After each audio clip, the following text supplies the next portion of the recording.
March 15 தேர்தல் தேதி அறிவிப்பு வெளியாகும் என எதிர்பார்க்கப்பட்ட நிலையில் தற்பொழுது தாமதமாகும் என்ற தகவல் வெளியாகியிருக்கின்றது. மேலும் கூடுதல் விவரங்களோடு இணைப்பில் இருக்கிறார் எமது நிர்வாக ஆசிரியர் தியாகச்செம்மல். சார் வணக்கம்.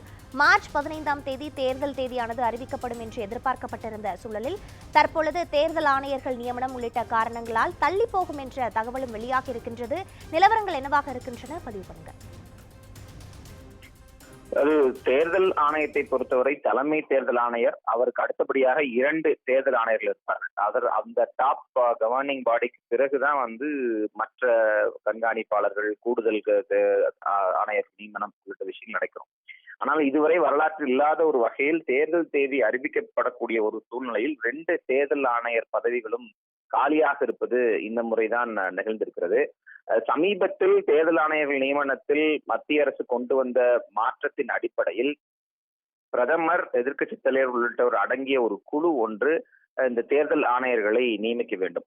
அதற்கான கூட்டம் என்பது வரும் 14 அல்லது 15ஆம் தேதி தான் நடைபெறும் என்று எதிர்பார்க்கப்படுகிறது. சமீபத்தில் ஒரு தேர்தல் ஆணையராக இருந்த அருண் கோயல் ராஜினாமா செய்திருந்தார். ஏற்கனவே ஒரு பொறுப்பு என்பது காலியாக இருந்தது. இந்த சூழ்நிலையில் தான் தற்போது 14 அல்லது 15ஆம் தேதி தான் பிரதமர் தலைமையிலான ஒரு கூட்டம் நடைபெற்று அந்த கூட்டத்தில் தேர்தல் ஆணையர்கள் நியமனம் தொடர்பான முக்கிய முடிவுகள் எடுக்கப்பட இருப்பதாக நமக்கு தகவல்கள் தெரிவிக்கின்றன.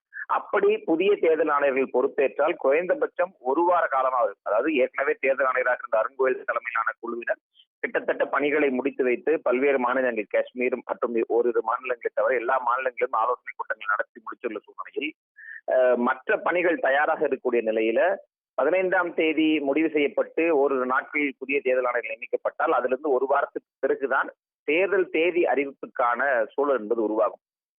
பொதுவாக தேர்தல் தேதி அறிவிக்கப்பட்டதிலிருந்து குறைந்தபட்சம் 20 30 நாட்கள் அவகாசம் என்பது எந்த மாநிலத்திற்குமே தேவைப்படும் தேர்தல்கள் நடத்துவதற்கு. பொதுவாக கடந்த தேர்தலில் நாம் எடுத்து பார்க்கும்போது 7 கட்ட தேர்தல்கள் எல்லாம் நடைபெற்றிருக்கின்றன. இந்த முறையும் அப்படி 7 கட்ட தேர்தல் நடைபெறக்கூடிய வாய்ப்பு இருக்கலாம் என அணுகப்படுகிறது. அப்படி நாம் திட்டமிட்டு பார்க்கும்போது மார்ச் 20 வாக்கில் தேர்தல் தேதி அறிவிக்கப்பட்டால் அதிலிருந்து ஒரு 20 நாள் முதல் கட்ட தேர்தல் நடைபெறுவதற்கு என யோசிக்கும் போது ஏப்ரல் முதல் வாரம் அல்லது ஏப்ரல் 2ஆம் வாரத்தில் தான் முதல் கட்ட தேர்தல் தொடங்கும். அப்படி பார்த்தால் தமிழ்நாடு போன்ற மாநிலங்களுக்கு மே முதல் வாரத்தில் தான் தேர்தல் நடைபெறுவதற்கான சாத்தியக்கூறுகள் இருக்கின்றன. மற்றொரு புறத்தில் தேர்தல் ஆணையர்கள் பொறுப்பு காலியாக இருந்தாலும் தலைமை தேர்தல் ஆணையரே தேர்தல் ஆணைய சட்டம் வழங்கி இருக்கக்கூடிய அதிகாரத்தை பயன்படுத்தி தேர்தல் தேதிகளை அறிவிக்கலாம் என்கிற ஒரு சரத்து இருக்கிறது. ஆனால் அதை அவர் பயன்படுத்துவதற்கும் 15ஆம் தேதிக்கு முன்பு வாய்ப்பு கிடையாது என்றுதான் சொல்லப்படுகிறது. ஏனெனில் ஏற்கனவே சொல்லப்பட்ட விஷயம் என்னவென்றால் மார்ச் 13 கடைசி மாநிலமாக ஜம்மு காஷ்மீரில் ஆலோசனை நடத்திவிட்டு அதிலிருந்து ஓரிரு நாட்களுக்குள் தேர்தல் தேதி அறிவிப்பு வெளியாகும் என்றுதான் பெரிதும் எதிர்பார்க்கப்பட்டன.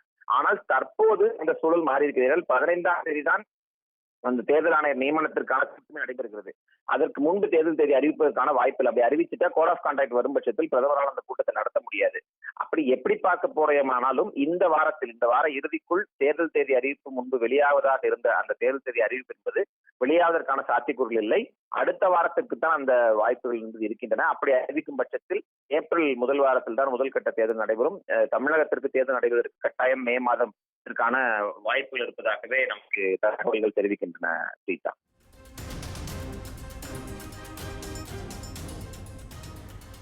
நிலவரங்களை வழங்கியமைக்கு நன்றி தியாகச்செம்மல்.